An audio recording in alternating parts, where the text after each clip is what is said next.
სახელითა მამისათა და ძისათა და წმინდისა სულისათა. ქრისტიანები რა თქმა უნდა ვაფასებთ, მადლიერნი ვართ და არც უნდა გვავიწყდებოდეს ის, რომ ერთხელაც მოგვიწოდა ღმერთმა ჩვენ გულში შეეხო, შეიძლება ბავშვობაში მოხდა, შეიძლება დასრულ ასაკში, მაგრამ თუნდაც ბავშვობაში მომხდარიყო, შემდგომში ვაცნობიერებთ, რომ ეს ოდესღაც ჩვენ ცხოვრებაში მოხდა, როცა უფალმა მოგვიწოდა და შეგვიყვანა თავის სამეფოში და მიგვიყვანა და გვანახა ადგილი, სადაც იგი მკვიდრობს. ეს არის ის საიდუმლოება, რომელიც საიდუმლოებაც უნდა ახსრულდეს ადამიანის ცხოვრებაში, რომ ადამიანმა ქრისტიანად ყოფნა შეძლოს. სახარების სიუჟეტში, როცა განკაცებული ღმერთი ჯერ კიდევ მიწაზე ადამიანთა შორის ცხოვრობდა, იქ არის ძალიან ბევრი ისეთი ნიუანსი, რომელიც ჩვენ გვეხმარება, რომ ჩვენ ცხოვრებაში ეს ყველაფერი რეალიზდეს, ოღონ საიდუმლოებრივად, არა ხილულად, არამედ საიდუმლოებრივად, ისე როგორც ეს თავად ღმერთმა დააწესა. და აქედან გამომდინარე, პრინციპული განსხვავება იმ დროინდელ ადამიანსა და ჩვენ შორის არ არის, არც იმათ შორის, ვისაც უფალი ხორციელი თვალით უნახავს და ჩვენ შორის, არც ჩვენ შორის არის განსხვავება. ამის კლასიკური მაგალითი ხო პავლე მოციქულია, რომელიც არაფრით ნაკლები არ არის სხვა მოციქულებზე, თუმცა მას ხორციელად ქრისტე არასოდეს უნახავს და ჩვენ გვახსოვს თომა მოციქულისადმი ნათქვა მეუფლის სიტყვები, რომ მიხილე და გწამს, მაგრამ ნეტარია ის, ვისაც არა უხილავ და ვრწმენ. სხვანაირად რომ ყოფილიყო, მაშინ გამოდიოდა ღმერთი სამართლოდ გვექცეოდა ჩვენ, ვისაც იგი არ უნახავს ხორციელად მოსული, მაგრამ ღმერთი ყოვლად სამართლიანობა, ამიტომ რა თქმა უნდა ეს ასე არ არის. აი დღევანდელ სახარებაში ჩვენ ვკითხულობთ თუ როგორ გამოირჩევს, რამდენიმე მოციქულის გამორჩევა არის ნაჩვენები. პირველი ბიძგი გახსოვთ, ეს არის იოანე ნათლისმცემელი, რომელიც თავის მოწაფეებს მოუწოდებს სინანულისკენ და სინანულის ნაყოფის გამოღებისკენ, იმიტომ რომ სინანული ნაყოფის გარეშე სინანული არ არის, იმიტომ რომ სინანული, რადგან მეტამორფოზის პროცესია, ის შედეგს დებს და შედეგი არის ნაყოფი ზუსტად. ამგვარი შედეგის მქონე ადამიანები არიან მისი მოწაფეები და საბოლოო ჯამში ეს შედეგი, ეს ნაყოფი ვლინდება, სინანულის ნაყოფი ვლინდება იმაში, რომ ადამიანები ქრისტესთან მიდიან და მასთან რჩებიან. სახარებისეული სწავლებიდან ვიცით, რომ იოანე ნათლისმცემელი მოუწოდებს სინანულისკენ, ასწავლის მათ სინანულს, და სინანულს სწავლა ჭირდება და მიანიშნებს მიზანზე ამ სინანულისა, რომ ის არის წინამორბედი, რომ მან უნდა გაანამზადოს გზა მომავალ მხსნელთან შესახვედრად, ქრისტესთან შესახვედრად და როცა მოვა ქრისტე მიუთითებს, რომ აი ამისთვის გამზადებდით, ის არის. და მორჩა, ის არანაირ ძალას არ ატანს თავის მოწაფეებს, თქვენ იცით, რომ სხვა დროსაც იყო ეგ საკითხი და მას მერე რაც მიანიშნა ქრისტეზე, რომ ამისთვის გამზადებდით მასთან შესახვედრად, კვლავ მიდიან მასთან მოწაფეები და კვლავ ეკითხებიან და იოანე ნათლისმცემელი კვლავ აგზავნის ქრისტესთან, რომ მივიდნენ და დარწმუნდნენ და მას ისე ფაქიზად აკეთებს, რომ გიოტის ოდენა ძალდატანებაც კი არ ჩანს იოანესაგან თავიანთ მოწაფეებზე, აქაც ძალიან კარგად ჩანს, თუ მხოლოდ თავისუფალი არჩევანით თუ მიიღებს ადამიანი ქრისტეს თავისუფლების გარეშე, ეს უბრალოდ შეუძლებელია. პირველი ბიძგი ეს არის და ჩვენ ვიცით, რომ ეს პირველი მოწაფეები, რომელთა შესახებაც ახლა აქ არის საუბარი, სახარების სიუჟეტში, ეს არის იოანეს სახარების პირველი თავი. აქ არის ანდრია მოციქულზე საუბარი და რომელიც პირდაპირ წერია და იოანეზე, რომელიც არ წერია, მაგრამ გარდამოცებით ვიცით იოანე და ანდრია, რომლებიც მიანიშნა რა იოანე ნათლისმცემელმა უფალზე, ისინი გაყვებიან, მიდის უფალი და ესენი მიყვებიან უკან, ესეთი სიუჟეტია ხო სახარებაში გადმოცემული. რო წარმოვიდგინოთ და მოტრიალდება უფალი, მოექცა იესო, ანუ მოტრიალდა, იხილნა იგინი, რომლებიც მისდევდნენ მას. ანუ ეს საკვანძო სიტყვები არის, ვფიქრობ, როცა ჩვენ სინანულით აღძრულნი ქრისტეს ღმერთობის რწმენა ჩვენში შემოდის და ქრისტეს მიმდევრობის სურვილი გვიჩნდება, ჩვენ თუ შესაბამის ნაბიჯს ვდგავთ, მხოლოდ შესაბამის ნაბიჯს, იმიტომ რომ მხოლოდ მაშინ მოექცა, მოტრიალდა უფალი, მხოლოდ მაშინ იხილა რა ღმერთი ყოველთვის ხედავს, მაგრამ მისი ყურადღება განსაკუთრებულად გაჩერდა ამ მოწაფეებზე და მე რქვა მათ, ანუ მხოლოდ მაშინ დაიწყო მათთან კავშირი, კომუნიკაცია, მხოლოდ მაშინ ეს ყველაფერი მხოლოდ მაშინ მოხდა, როცა მოციქულებმა თავისი სინანულის შესაბამისი ნაყოფი გამოიღეს, რომელიც იმაში ვლინდებოდა, რომ ისინი ქრისტესკენ წავიდნენ. ქრისტეს მიმართულებით ნაბიჯი გადადგეს. ქრისტეს გაყოლა დაიწყეს. გესმით? ანუ კიდევ ვიმეორებ, აქტიურ ქმედებაზე გადავიდა, როგორც უძღებიშვილი. უძღებიშვილი ნანობდა მანამდე, მაგრამ სანამ აქტიურ ქმედებაზე არ გადავიდა, ანუ სანამ უძღებიშვილის სინანულმა ნაყოფი არ გამოიღო აქტიური მოქმედების სახით, მანამდე მამა არ მოდის და გულში არ იკავს. აქაც ესეა. ამიტომ ჩვენი სინანული მხოლოდ მაშინ არის სინანული, როცა ეს აქტიურ მოქმედებაში გადადის. რაც ჩვენ ძალიან ხშირად გვავიწყდება, ჩვენ არასოდეს არ უნდა შევეგუოთ ჩვენი რწმენის იმ მოცემულ მდგომარეობას, რომელიც ამჟამად გვაქვს. ყველას გვაქვს რწმენა, რწმენის გარეშე არავინ ვართ, რწმენა გვაქვს, მაგრამ არ უნდა შევეგუო იმ რწმენას, რომელიც მე დღეს მაქვს. ეს არ არის საკმარისი. იმიტომ რომ რწმენა სხვადასხვანაირად განიმარტება. ჯერ უფალი როცა ამბობს, რომ მართლა რწმენა რო ქონდეს, თასროlt ხარ, გადაადგილდებაო, შესადა გვაქვს ეგეთი რწმენა და რწმენის ის სიღრმისეული განმარტება, რომ ჩემს მორწმუნეს საღვთო მადლის წყარო რო ექნება, სადანაც დინარები მიედინებიან მარადიული სიცოცხლისკენ, ჩვენ გვაქვს ესეთი რწმენა, ხო? ჩვენ ხო ვიცით, რომ როგორი სუსტია რწმენა და განადადგება ჩვენ ცხოვრებაში ისეთი წამი, როდესაც ჩვენ ვიტყვით, რომ საკმარისია, ისე საკმარისი რწმენა მაქვს, მეტი არ მჭირდება. ამიტომ მუდამ დაუკმაყოფილებლობის განცდა უნდა გქონდეს ეს სარწმუნოებასთან დაკავშირებით. და აი, როდესაც კიდევ იმდა და სარწმუნოება სინანულზეა პირდაპირ მიბული, სარწმუნოება ერთ-ერთი ნაყოფია, შეიძლება ასე ითქვას, ჭეშმარიტი სინანულისა და სინანული თავისთავად კიდე სარწმუნოებას აძლიერებს და აი, როცა აი ამგვარად აღძრული კონკრეტულად ეს ორი ადამიანი, ანდრია და იოანე, უფლისაკენ ნაბიჯს გავენ და მისდევენ მას, შეუდგნენ, აი როგორც ნათლობაშია, შეუდგნენ, მოექცა იესო, იხილა იგინი, იხილა, აი აქ კიდევ ერთი აქ მინიშნება, ხო? იხილა იგინი. ანუ ღმერთი ხო ყველას ხედავს, ყველაფერი იცის სამყაროში, ბუნებრივია, ყოვლის პრობელია, ყოველი ატომი და ყოველი ელექტრონი იცის სამყაროში, მისით არსებობს. ამ შემთხვევაში აქ საუბარია პიროვნული კომუნიკაციის დაწყებას. პიროვნულად, მე კონკრეტულად, მე პიროვნულად მიხილა, რომლისათვისაც ის კვდება, რომლისათვისაც სამყაროს შექმნა. ხო, ესე გვიყურებს ჩვენ უფალი ყველას, ამგვარად იხილა ისინი და შემდეგ გადადის მათთან საუბარში და რას ეკითხება? რას ეძებთ? გახსოვთ 38 წელი ავად რომ არის და რა უფალომიდის მასთან რას ეუბნება? გინდა განიკურნო. ხო, უცნაური კითხვაა. 38 წელი ლოწევს, უნდა აბა არ უნდა თან იმით ოწევს იქ სასწაულის მოლოდიში წევს, ხო, რომ ეგება რაღაცა მოხდეს, ხო? ამიტომ ეს კითხვა ერთის მხრივ გაუგებარია აქაც, ხო, რას ეძებთ? რას ეძებთ და ისკენ მიდიან. მაგრამ უფალ სულს კიდევ ერთხელ ვიმეორებ, ჩვენთან პიროვნული კომუნიკაცია, სადაც გამოვლინდება სიტყვაში და საქმეში ჩვენი სურვილი, გამოვლინდება. აი ეს ძალიან მნიშვნელოვანია. ანუ არ შეიძლება კიდევ ერთხელ მიიჩნევა არის, არ შეიძლება ვიყოთ პასიურები სულიერ ცხოვრებაში. ხოლო მათ რქვეს მას, რაბი, ანუ მოძღვარ, სად იყოფი? საინტერესოა, ხო, როგორც ბრმებს რო ეკითხება, რა გინდათ? რო გვინდა რომ დავინახოთ და პირველი მე ქრისტეს ხედავენ, გასაგებია, ხო, აი დანახვა მინდა. მე მინდა ღმერთი დავინახო, რა გინდა? ღმერთი მინდა შენ მინდა დაგინახო, ხო? აი რა გინდა ქრისტემ ეკითხება, სად ახარ უფალო? აი სად იყოფი? გასაგებია რომ ამ შემთხვევაში კონკრეტულად ეს ნიშნავს ფიზიკურად სად იმყოფება მივიდნენ რომ იყოს მასთან, მაგრამ სულიერად გადმოტანილი ჩვენში გულისხმობს ამას, რომ სად ახარ ქრისტე, სად გეძებო შენ უფალო?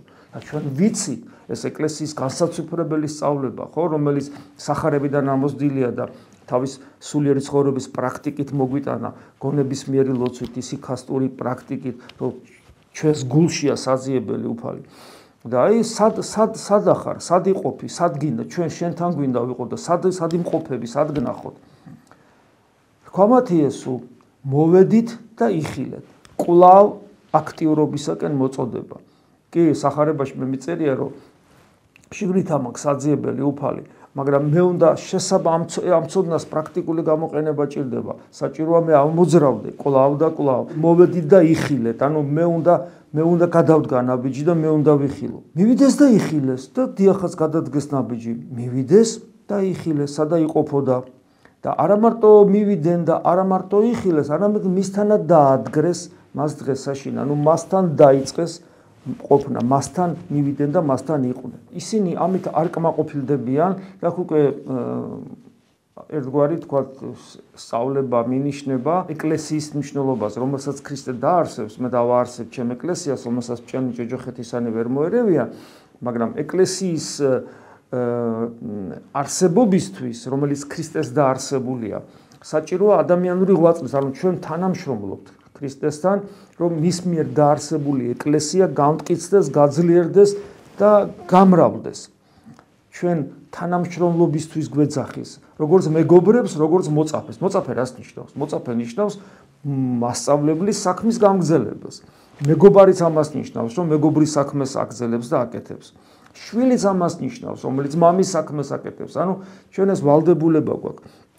ამიტომ ისინი არ კმაყოფილდებიან იმ ცოდნით, რომელიც მას მიიღეს და თავისთვის კი არ იტოვებენ, არამედ ისინი აქტიურ მდგომარეობაში გადადიან და შემდეგ ხედავთ, ხო, პირველად ეს ანდრია მივიდა თავის ძმასთან, სიმონთან და რქვა პოვეთ მესია, ანუ ქრისტე მესია ქრისტეში ნიშნავს, რომელიც თარგმანებით არის ქრისტე წერია კიდევაც სახარებაში და ის მიიყვანა, ანუ სიმონი, იგივე პეტრე მიიყვანა ქრისტესთან. ანუ ეკლესიის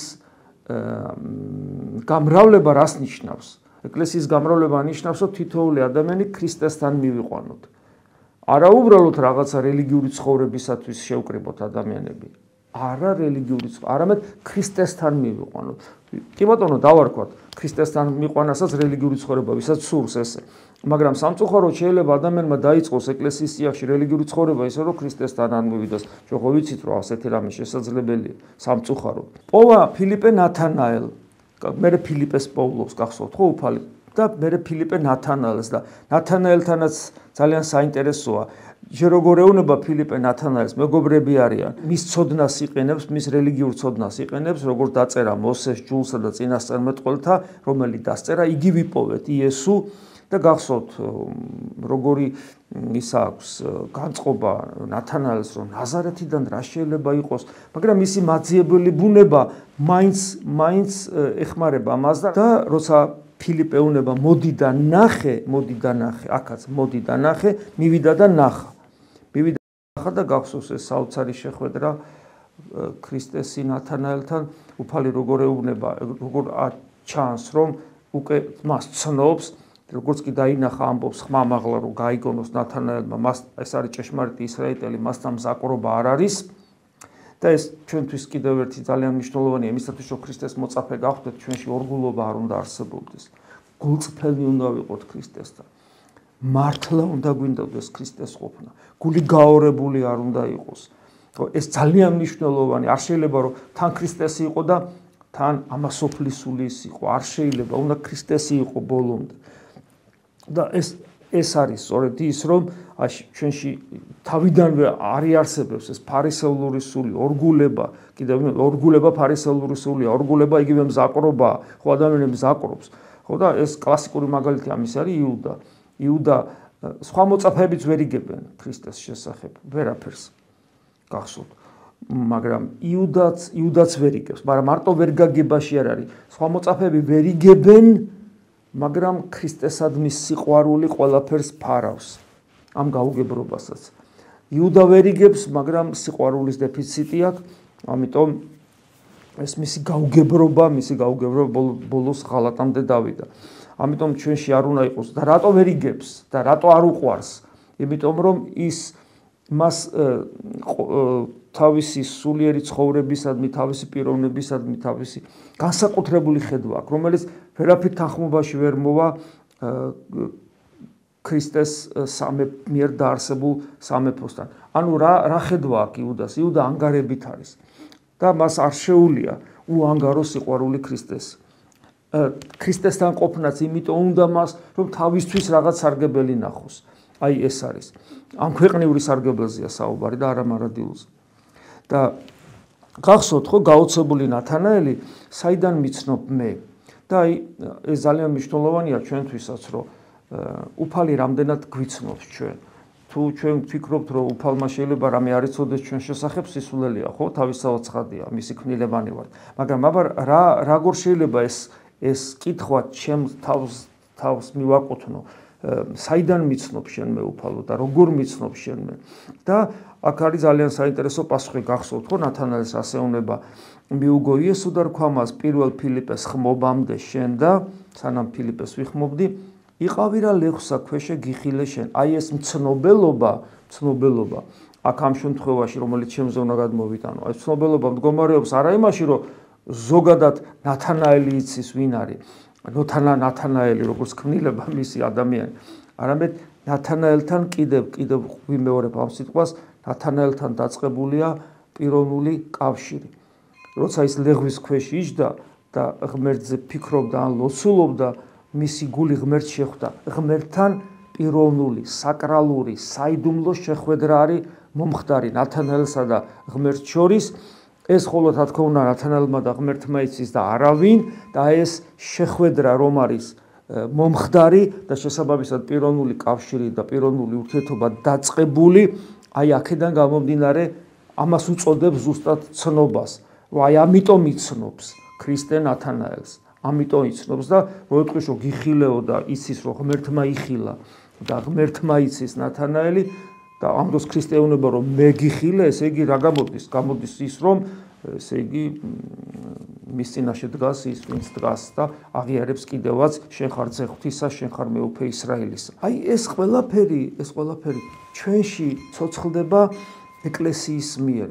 ქრისტემ დაარსა ეკლესია, ეკლესიის დაარსებაში და ეკლესიის განვრცობაში, როგორ მოციქულები იღებენ მონაწილეობას, იქვე ჩანს უკვე დღევანდელ სახარებაშიც და ეკლესია განსაცვიფრებელ რამეს აკეთებს. აი წარმოედგინეთ, ჩვენ 21 საუკუნეში აქ საბურთალოზე გამთენიისას, ესე იგი მსახურობთ და ადამიანურად მოქმედებთ, ადამიანურად არ ვართ პასიურები, არ შეიძლება წირვაზე პასიური ხო, ახლა შინაგანად აქტიურობას ავლენ, ნაბიჯს ვდგავთ ქრისტესკენ, მას ვეძებთ, გვინდა გავიგოთ სად არის, სად იმყოფება, მასთან კომუნიკაცია, კავშირი გვინდა და მიუხედავად იმისა, რომ ჩვენ ცოდვილებიც ვართ, რწმენაც ისეთი არა გვაქვს, აგერ 21 საუკუნეა ბოლო 1000 ინფორმაციით, 1000 სიბინძურით მოწამლულები ვართ. მიუხედავად ამისა, ვდგავართ ეკლესიაში გამთენიისას, წირვა აღევლინება და გვაქვს მისტიკური კავშირი საიდუმლო სერობასთან, მისტიკური კავშირი გოლგოთასთან, მისტიკური კავშირი ქრისტეს მოწაფეებთან და მოციქულებთან და მათთან ერთად ვიმყოფებით. აი ეს უფაქიზესი განცდა ქრისტესთან და მის მოწაფეებთან მყოფობისა საიდუმლო სერობაზე წირვის დროს არის უმნიშვნელოვანესი, იმიტომ რომ ეს არის სინამდვილე.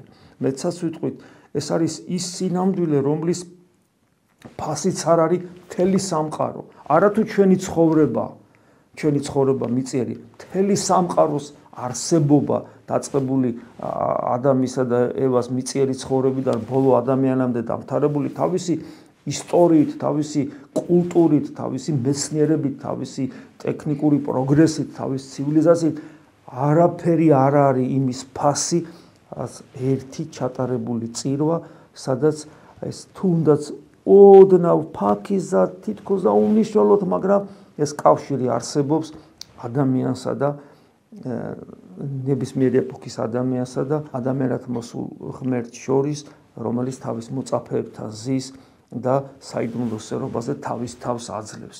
აი ეს არის. ამიტომ დღევანდელ დღესაც ჩვენთვის უაღრესად მნიშვნელოვანია აი ეს სახარება გაცოცხლებული ამგვარად, რომ უფალი მოტრიალდება ჩვენსკენ, დაგვინახავს, გვეკითხება რას ვეძებთ და ჩვენ გვეუბნებით, რომ ჩვენ გვინდა მასთან ყოფნა, გვინდა ნახოთ ის ადგილი, სადაც ის იმყოფება, ეს ადგილი არის ჩვენს გულში და ეს კავშირი გულში ქრისტესთან ძლიერდება მადლის მიერ, რომელსაც ვიღებთ საიდუმლო სერობაზე, რომელსაც ვესწრებით საიდუმლოებრივად ყოველ წირვის დროს და დღევანდელ წირვაზეც. როდესაც ადამიანი ცდილობს აი ამგვარად იცხოვროს და მასში ეს საიდუმლოება ახსრულდებოდეს, როცა გსურს რომ ახსრულდებოდეს საიდუმლოება ქრისტესთან რეალური ყოფობისა, მაშინ ჩვენთვის მართლაც შეიძლება ისე ითქვას ეს სამყარო, მატერიალური სამყარო, რომელიც ესე ხუფივით გვახურავს თავზე და ჩვენს თავისუფლებას გასაქანს არ აძლევს, ეს სამყარო ჩვენთვის იხსნება და ამიტომაც ეს სიტყვების შესაბამისად უკვე მეტნაკლებად გასაგები ხდება, რასაც უფალი ეუბნება მოციქულ ნათანაელს, მას შემდეგ რაც აღიარებს იგი მას, რომ ეუბნება შენ ხარ ძე ღვთისა, შენ ხარ მეუფე ისრაელისა და რქვა მათ და მას და მოწაფეებს ეუბნება უფალი, ამინ, ამინ, ანუ ჭეშმარიტად გეტყვით თქვენ ამიერიდან, იხილნეთ ცანი განხმულნი და ანგელოზი ღვთისანი აღმავალნი და გარდამავალი ძესაზე და კაცისასა. ცანი განხმულნი ნიშნავს სწორედ იმას, რომ ეს დეტერმინირებული სამყაროს ხუფი, რომელიც ჩვენ თავზეა და ჩვენს ღვთის ხატებასა და მსგავსებას წნეხის ქვეშ ამყოფებს და გმინავს და იტანჯება ჩვენი სული იმით, რომ არა ვართ ღმერთთან და არა ვართ თავისუფალი, ეს სამყარო იხსნება, ამას ნიშნავს განხმულნი ცანი და კავშირი მიწიერ ხილულ სამყაროსა და ზეცილ სამყაროს შორის, ეს კავშირი არის განკაცებული ღმერთი და ანგელოზები აღმავალნი და გარდამომავალი ნიშნავს, რომ გაიხსნა ჩვენთვის ეს გცა, გახსნილია, ის აღარ არის ჩვენთვის ეს საშნელი მძიმე ხუფი, რომელიც ჩვენს თავისუფლებას გასაქანს არ აძლევს, რომელიც ჩვენს ხატებასა და მსგავსების რეალიზებას ხელს უშლის. აი ეს არის ეს აღესრულება ყოველთვის წირვის დროს, ამიტომაც არის, რომ მნიშვნელოვანია ყოველი მსახურება, კიდევ ვიმეორებ, მთელი სამყარო არ აღირს ერთ წირვად, იმდენად მნიშვნელოვანია მსახურება და მადლობა ღმერთს, თუ ჩვენ გვაქვს იმგვარად გამთბარი გული ღვთის მიმართ, რომ ჩვენ გულს ყოველთვის სურს წირვის მსახურებაზე დასწრება, თანამონაწილეობა და ამით იმ დიდებულებასთან შეერთება, რომლის ფასიც მთელი სამყარო არ არის. ამინ. მადლი უფლისა ჩვენისა იესო ქრისტესი და სიყვარული ღვთისა და მამისა და ზიარება სული საწმინდისა იყოს თქვენ ყოველთა თანა. ამინ.